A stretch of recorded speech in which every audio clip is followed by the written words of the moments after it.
A debate.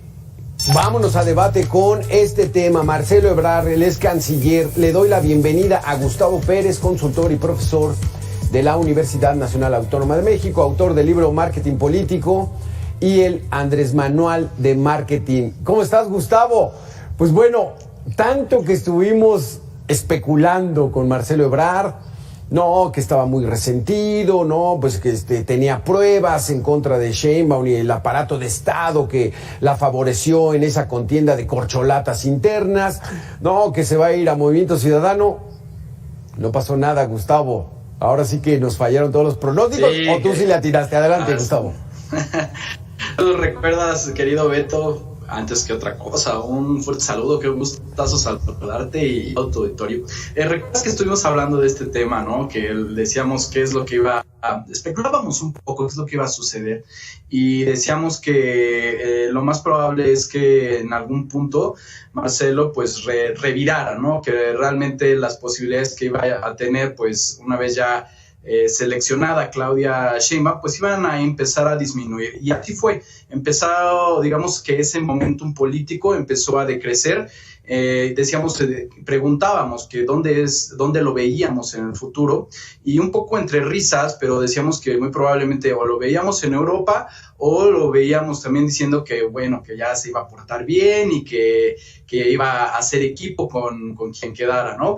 Y es normal porque, digamos, las cosas se fueron presentando de manera en que su poderío político se empezó a ver mermado dentro del propio Morena, pues precisamente por esta serie de definiciones que ya estuvimos comentando al principio con los cortos de los compañeros de producción, cómo fue que se empieza a decantar ya la selección de los candidatos, y entonces pues empezamos a ver que los marcelistas empezaron a quedar de lado. De hecho, todavía vimos una trifulca en el Congreso de la Unión, en el que pues algunos todavía incautos marcelistas hacían por ahí tratar de llamar la atención para que se le destinaran recursos a la situación de Acapulco, pero como sabíamos que la instrucción para el grupo parlamentario de Morena era que no se modificara ya el presupuesto, pues sabemos que es para darle también digamos, los recursos a las obras que se tienen planteadas y a los apoyos sociales. Pues empezamos a ver que todavía por ahí la diputada Selena Ávila se hizo de palabras, incluso dijo que iba a renunciar al partido. Entonces, ahorita esta afirmación de Marcelo de que se va a quedar, yo creo que a muchos marcelistas les cae como un balde de agua fría, porque precisamente se fueron con esa finta que bien ya habíamos atinado por aquí, querido Beto. Sí, exactamente, porque apenas la semana pasada Selene Ávila, ella dijo soy del grupo marcelista y le tiró con todo, los acusó de traidores, lo menos que hizo, por no haberle dado ni un solo peso del presupuesto 2024 a los damnificados de Acapulco. Y entonces parecía que esa iba a ser una señal de que iba a venir un rompimiento, pero pues nuestros políticos tienen la piel muy gruesa, Gustavo, porque Marcelo Ebrard acusó a Claudia Sheinbaum de haberse utilizado 80 millones de pesos en su contienda interna cuando el tope era 5 millones. Acusó de que la Secretaría del Bienestar utilizó recursos físicos, personales, humanos para apoyar a Claudia Sheinbaum. Y ahorita dice, no, pues yo siempre he sido de izquierda y estoy con la doctora Claudia Sheinbaum. Híjole, ¿cómo podemos entender eso, Gustavo? Bueno, es una pregunta bastante complicada de responder, pero en la política hay muchas cosas que no se pueden entender si no contextualizamos. Y eso es importante porque cuando está el fragor de la batalla, los políticos suelen regatear un poco, presionar, hacer cierto tipo de amenazas incluso, sí. Pero ya cuando se empiezan a ver las definiciones, pues empezamos a ver que los escenarios cambian. Y te lo digo así francamente, querido Beto, esa situación la acabamos de ver otra vez que se repite en esta selección que se dio de los propios candidatos a las gubernaturas. Hubo muchas personas dentro del propio Morena que quedaron bien inconformes con la selección que se dio Yo creo que la más evidente y la de la que más vamos a tener oportunidad, pues es el caso de la Ciudad de México. No se nos olviden otros también, ¿no? En Chiapas había 3 candidatos fuertes, incluso en Jalisco también se fueron por la segunda opción que había quedado. En Guanajuato pues quedó Alma Alcaraz, pero pues vimos también a un Ricardo Sheffield súper molesto al terminar esto. Decíamos de Jalisco, no sé si tú alcanzaste a ver, pero el papá de Checo Pérez, pues literalmente dijo que era una burla y que se iba, ¿no? Que ya no quería nada más con Morena, nada del proyecto de Claudia Sheinbaum, y mucha gente, pues, en el camino también, pues, se va con su golpe, ¿no? Entonces, algunos soportan y otros se quedan. Lo puedo ir entendiendo, pero ¿cuál fue?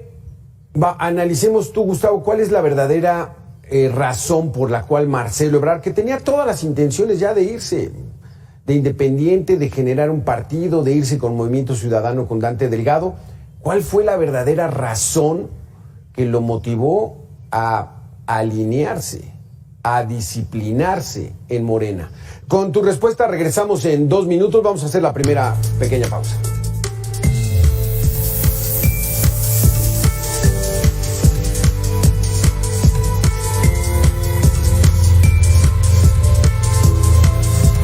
Samuel García, el gobernador de Nuevo León, se registró como candidato a la presidencia por Movimiento Ciudadano. Marcela Perales, tienes los detalles, adelante.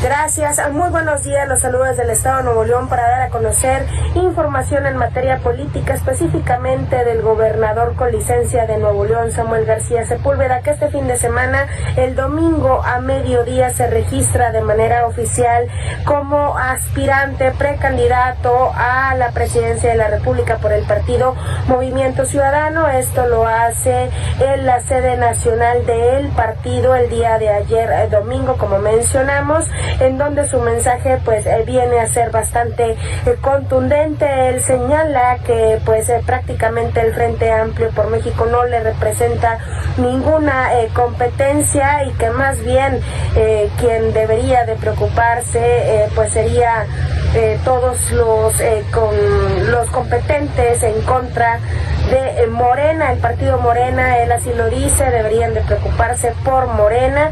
Es una situación, un discurso que llama mucho la atención, porque si bien recordamos el pasado 25 de octubre, pues el Congreso de Nuevo León le otorga licencia a Samuel García para poder contender por esta candidatura, esta licencia que aplica a partir del mes de diciembre hasta el 2 de junio. Este tiempo pues le llevará al mandatario con licencia a poder llevar una campaña de la cual nosotros estaremos pendientes. Por lo tanto, pues también comentar que pues será el partido de Movimiento Ciudadano quien determine el candidato oficial, aunque hay que mencionar que aunque se esperaba que Marcelo Ebrard estuviera también registrándose por Movimiento Ciudadano, los tiempos se agotaron y no fue así. Por tanto, se esperaría que el único aspirante por este partido sería Samuel García Sepúlveda. Nosotros estaríamos pendientes de esta información. Gracias a Marcela Perales por este asunto. Vamos a tratarlo a debate con también esto. Pero Gustavo Pérez, ¿hay una verdadera razón por la cual se disciplinó Marcelo Ebrard para quedarse en Morena? Bueno, esa es una buena pregunta porque ha habido muchas especulaciones, ¿no? Y yo creo que la que más ha escuchado, que a mí no me consta, y que todo el mundo la ha mencionado, es que por ahí tiene algunos expedientes pendientes con el asunto de la línea 12 del metro, ¿no? Por ahí situaciones de desvíos de fondos, etcétera. Entonces, pues eso puede ser una razón, ¿no? Quizás, pero creo que va un poco más allá, ¿no? No creo que solamente sea una cuestión de la amenaza del poder central para decir disciplínate ya. Creo que también Marcelo tuvo que hacer una reflexión con el tiempo de verificar qué era lo que más le convenía a futuro, y yo creo que él todavía tiene la espinita, tiene la idea de que posiblemente es más probable que pueda volver a presentarse de aquí a 6 años, bueno, ya serían 7 años, ¿verdad? Porque por la suma sería el año de la pre-campaña, en fin. de aquí a 7 años se podría volver a aventar y podría hacer un recorrido como lo hizo AMLO, con suficiente tiempo para posicionarse al interior de la República. Y realmente creo que si él se queda fuera del movimiento, también empieza a ser visto como un enemigo. Y eso es algo que no le conviene si quiere tener este tipo de, pues, de cobijo, de manto y hasta posiblemente de una eventual negociación. Creo que esa es la lectura política que él tiene en su mente. Ahora, que eso se pueda dar, yo la verdad lo veo bastante complejo, porque ya también quedó un poco manchado con la situación, y yo sí soy de las personas que ve que va a ser muy difícil que muchos miembros de Morena lo vayan a perdonar por lo que sucedió, ¿eh? Aquí, ahora vámonos, ahí cerramos el capítulo Marcelo Ebrard, a ver cómo le va al buen Marcelo, ¿no? En el ámbito de su trayectoria política, ya se veía como candidato a la presidencia, él estaba listo para ser candidato a la presidencia, y ahorita pues se dobla muy tranquilito, y entonces pues bueno, a ver qué dice su trayectoria política. Samuel García, el joven gobernador de Nuevo León, pues de repente sale con el apoyo de Dante Delgado, vas a ser el candidato, se lanza la candidatura, tiene todo el apoyo. ¿Cómo entender que Samuel García se lance a la presidencia? ¿Tiene probabilidades? ¿Se le ve gallo para la presidencia? Esta es una situación un poco chusca, porque ya también lo habíamos un poco empezado a vislumbrar, que al final el candidato de Movimiento Ciudadano iba a ser de alguna manera promovido por el propio Andrés Manuel, y así ha sido. Lo ha recibido, ha estado hablando bien de él, animándolo, diciéndole que sí, que claro, que es un gobernador muy bueno, etcétera. Endulzándole un poco el oído, pero sabemos bien que la estrategia de López Obrador, pues y yo creo que nadie lo va a dudar, es que divida el voto de la oposición. El día de hoy, como bien lo comentaba nuestra compañera reportera, pues estaba diciendo que empieza un poco a hablar mal de lo que es la intromisión de Morena y todo eso, pero es parte del show, es parte de la función política. Entonces, lo que sí tenemos claro es que este candidato no va a entregar las mejores cuentas en Nuevo León tampoco, y incluso dentro de la opinión política del estado de Nuevo León hay algunas cosas que ha dejado a desear. Mucha gente no ve bien que haya dejado al gobierno del estado para irse a la candidatura presidencial, y otra situación también es que no se le puede ver a él sin la figura de su esposa, Mariana. Es decir, él depende mucho más bien del carisma que tiene la propia esposa, y es algo que como político a él, pues puede la gente decir que le suma, pero en realidad le resta, porque el candidato presidencial es él, no la esposa. Entonces, él puede ser un genio en TikTok, puede ser un genio en Instagram y todas estas redes sociales, pero a la hora del voto no siempre votan las redes sociales, ¿eh? Él es elocuente, maneja bien la retórica, pero sí, como dices, ¿cómo podríamos entender ahorita? Porque cada semana que nos vemos, Gustavo, cambia el abanico de la política. ¿Cómo lo podemos entender?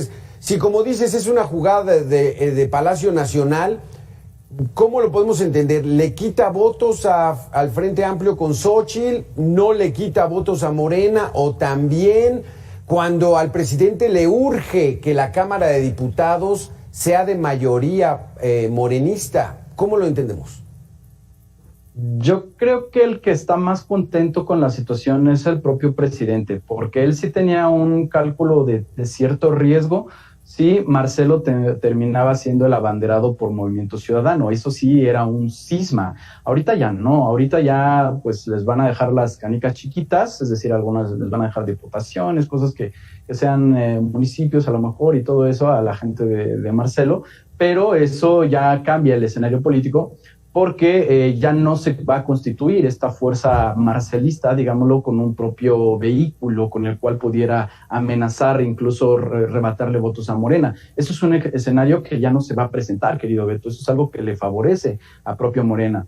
Sí, efectivamente, yo sí considero, y esto es una postura muy personal, que le va a restar votos hasta cierto punto a Xóchitl Gálvez. También vemos por ahí otra candidatura de Eduardo Verástegui, que se supone que es un personaje de, pues digámoslo, de derecha radical o de una derecha mucho más marcada que lo que representa el propio PAN, que es uno de los partidos que lidera el Frente Amplio, el Frente de oposición. Pero como vemos, estos candidatos realmente pues van a tener una función anecdótica en todo lo que va a ser el proceso.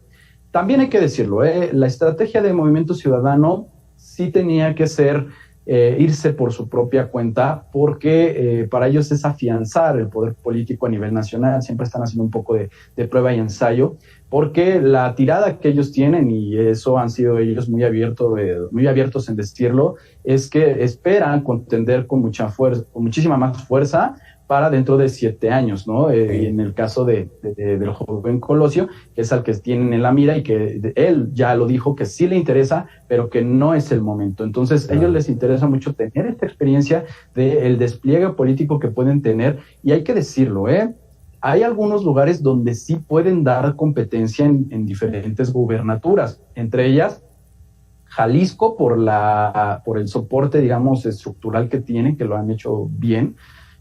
Y otra, por ejemplo, que se me viene ahorita a la mente, podría ser incluso Morelos, donde se van a ir con un candidato que tuvo acercamientos con el frente, el caso del general en retiro Alfonso Duarte Múgica. ¿Por qué? Porque en ese caso de Morelos, es un estado donde se requiere respuestas de seguridad, y las dos contendientes, tanto de Morena como del frente opositor, que se va a ir precisamente con una exmorenista, pues no tiene ningún conocimiento en términos de seguridad. Entonces hay que ver al Movimiento Ciudadano, hay que estar al pendiente de lo que hagan, porque no es verdad que nada más vayan a entrar a tener nada. En el caso de la presidencial, pues va a ser menor el ruido que pueda generar en el resultado final, pero en los estados hay que ver su desempeño, ahí es donde hay que poner la atención. Está interesante, entonces, el movimiento ciudadano. Claudia Sheinbaum, Gustavo, ella pues estaba proponiendo para la Ciudad de México a Omar García Harfuch, y finalmente no quedó, y todos desde el principio decían, la candidata del presidente de México es Clara Brugada, y finalmente quedó. ¿Le resta mérito, poder, influencia a Claudia Sheinbaum en este movimiento? No, mientras ella siga teniendo la venia del propio Andrés Manuel López Obrador, ella pues va a seguir derecho y muy firme en su candidatura presidencial. Ya no va a haber algo que la vaya a descarrilar. Sin embargo, y esto es una lectura que empiezo a comprender hasta ahora, es que si sentían que la Ciudad de México iba a ser pan comido con Omar García Harfuch, porque incluso sus propios datos, sus propias encuestas y las encuestadoras externas que ellos pagaron, pues todas decían que Omar García Harfuch traía un 40% de intención de voto, o sea, 40%. La terquedad, porque no le puedo llamar de otra manera, de lanzar a Clara Brugada, que traía entre 25, en algunas hasta con 24 me parece, hasta 27%, 28%, es decir, siempre anduvo alrededor de 14 puntos de diferencia con García Harfuch. Yo creo que el resultado no va a ser tan sencillo, ahí sí la van a tener que poner a competir, porque ya en el frente sí se definió que va a ir Santiago Taboada.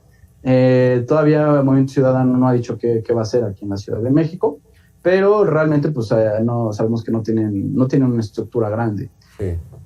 Hay que ver, porque ya algunos comentaristas, yo creo que temerariamente han salido a decir que con Clara Brugada hay la posibilidad de que pierdan y que sería como la continuación de lo que quedó pendiente en el 2021. Yo no creo eso. Yo sí creo que incluso algunas de las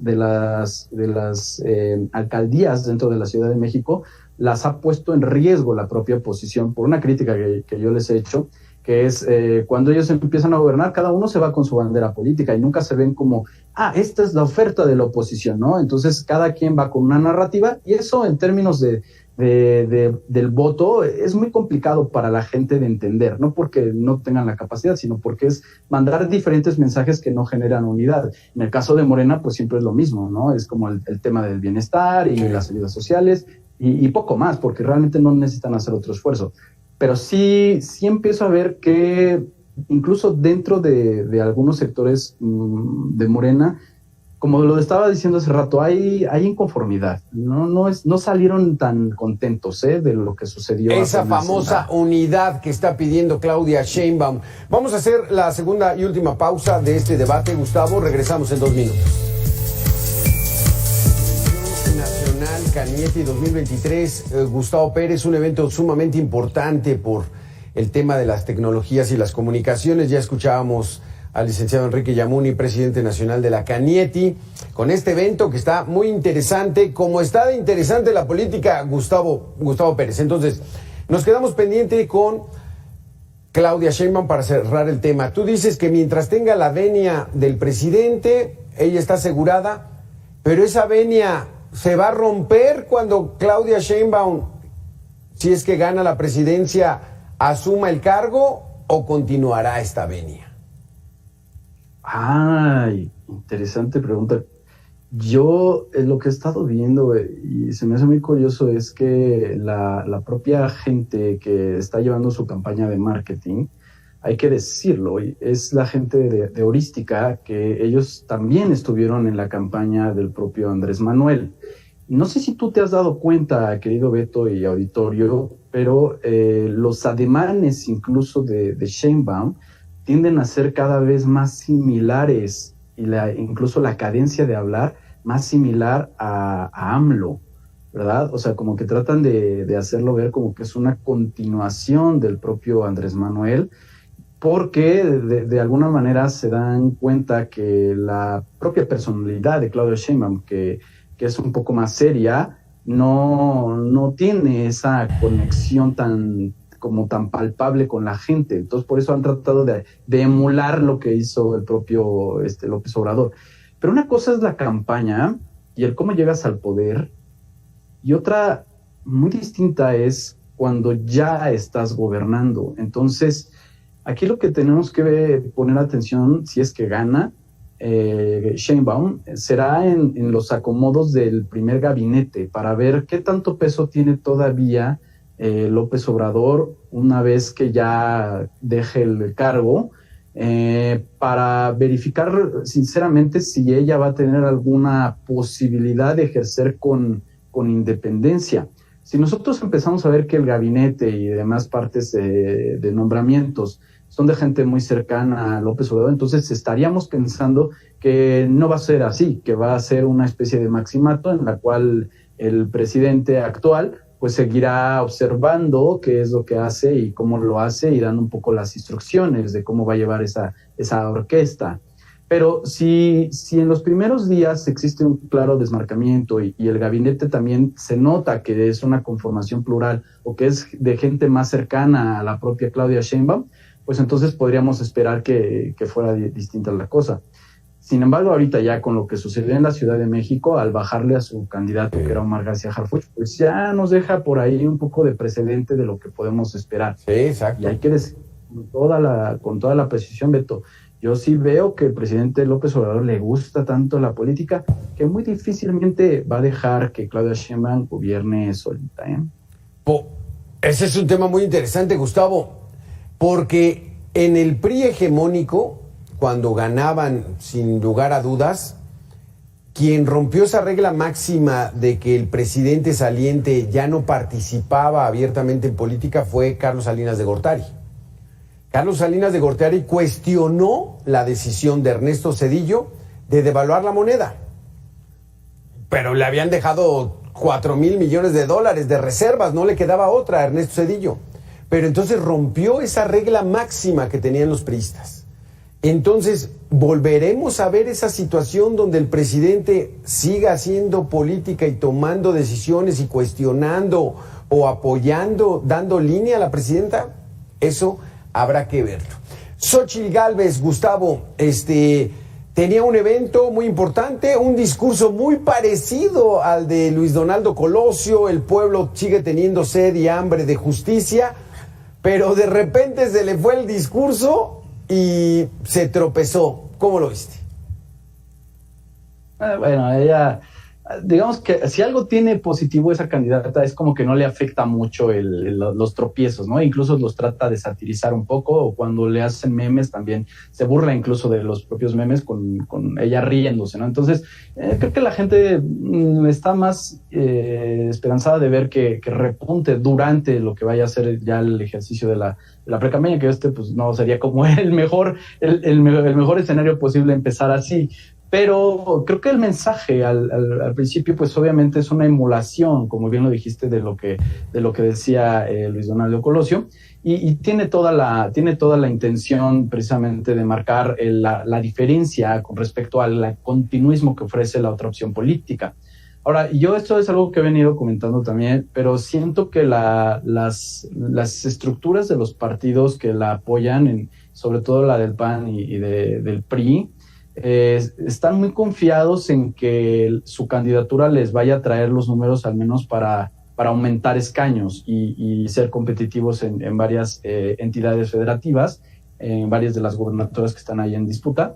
Sin embargo, yo creo, y esto es algo que es mi sentir, siento que no lo están haciendo con todo lo que realmente podrían hacerlo, y creo que siguen teniendo esta idea mala de que solo siendo PRI, solo siendo PAN, solo siendo PRD pueden hacer las cosas.